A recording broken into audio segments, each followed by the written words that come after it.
Hello everyone, welcome to today's lesson. Today we're going to learn how to multiply powers. Let's begin. Imagine that you've been given this problem. Although it might look confusing, it's actually pretty simple. Since the bases that you're multiplying are the same, there's a neat shortcut to simplifying this problem. Keep the base the same and just add the exponents together. 5 plus 7 gives you 13. You're done. That's all there is to do.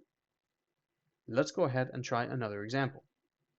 Let's say you're given this expression to simplify. Well, the exact same method works. Since your bases are the same, you can simply keep your base and just add your exponents together.